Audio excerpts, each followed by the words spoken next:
Now, speaking of Twitter, business blunders, and business ineptitudes, other interesting cultural news, you have Bud Light going on Twitter for the 4th of July and getting ratioed in seconds. Even with them blocking comments upon comments upon comments. Now, for the 4th of July ratio, they have a guy sitting in a chair holding a can next to a spray fan. And that got, and a little bit of clarification around the business of alcohol advertising. I was always wondering, why is no one drinking this Bud Light swill in the advertisements of the drinks?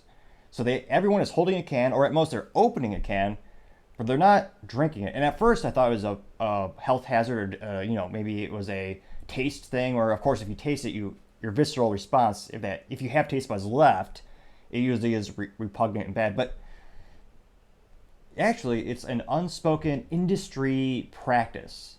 There's not a law that says advertising and alcohol companies specifically can't advertise their product by drinking it, but it's one of those unspoken social norms of the alcohol industry to not actually consume the products in the advertising. And they specifically are doing this self-regulation because they're scared to death that they'll be banned from advertising like cigarettes and tobacco companies were.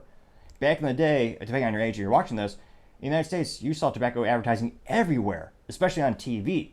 Now on TV, it was so highly adopted. You even had the Flintstones child show where Fred and Barney, to relax from a stressful day, they actually had, I believe it was Chesterfield, and they would actually have a couple cigarettes. So you didn't just have the theme of smoking in TV and cartoons, but you actually had specific brand placements. Now, those examples were specifically highlighted and the tobacco industries were being scrutinized by the United States government, and they were further barred from advertising. So that's why you don't see any advertisements of tobacco on television these days. Alcohol companies are especially just as concerned. They don't want that to happen because when it comes to alcohol, a big part of sales is just advertising and reminding customers that your mediocre products still exist because they mostly taste about the same. Many people would argue that's the same thing as Pepsi and Coke. Some might say one is sweeter than the other. Personally, Pepsi, Yeah, Pepsi, I always thought it was a little bit sweeter if you can get the Mexican Pepsi, which is in the glass bottle with cane sugar, not corn syrup.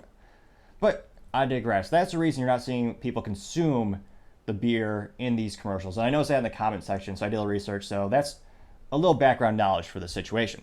Now, the July 4th tweet with Bud Light, he had the guy sitting in the chair, and he's cracking it open, and he was about to drink it, and it looked like he had a little spray fan, like a little fan with a little water hose attached, and it just said something like relaxing. And it looks like that got 519 likes, which is more than usual. However, that's out of 680,000 views. Now, I did a little bit of math for y'all, and that math comes out to 0.07 people liked it in terms of who liked versus who viewed it. However, the responses were much, much, much more entertaining and probably be a show in and of itself. Now, a parody took that same video of the man sitting in a chair, and I say man, I apologize. I don't know the gender of the person. They did not tell me in the advertisement, and they actually didn't specify in the advertisement, which I thought was irresponsible on behalf of Anheuser-Busch InBev. And the parody is someone who took Dylan Mulvaney's face and copy-pasted it on that man, and that parody got 1,265 likes out of 32,000 views. So you do a little bit of math, that means 3.95% of people who viewed that parody liked it, which is a lot bigger than 0.07%. And of course, if you look at, I want to say 90% of all the comments were poor. And I scrolled for about a minute, I probably saw about 75. And the only one or two comments that were neutral were someone was, I don't know if they're brave or stupid, but they told Bud Light they applied to a job there, which they certainly have openings in the marketing department. That is true. And they do need talent. So there's someone who applied for a job and they want to follow up, which is an interesting way. I know that is a way to get a job. I mean, social media has changed a lot. And another person was just saying, oh yeah, I'm liking my Bud Light, which I didn't believe that tweet, but it was there. And when you look at the button, which is the most entertaining one, where they hide all the comments, at least 30 of them, 30, were the picture where you have Alyssa Heiderchild, the marketing brilliant gal of the year. She was the one who on LinkedIn prominently said first female advertiser for a beer company. She will never be forgotten. I guarantee it. And she was the one who chose Dylan Mulvaney as a brand ambassador and caused them to lose $28 billion in stock evaluation and hundreds of million dollars in sales, thereby permanently destroying the brand, many will say, I would say. Now, the biggest meme is her, where you have that parody of the guy sitting on the grave with the little peace sign. They paste her face onto that guy standing on the grave, and the gravestone says Anheuser-Busch, established way back in the day till this year.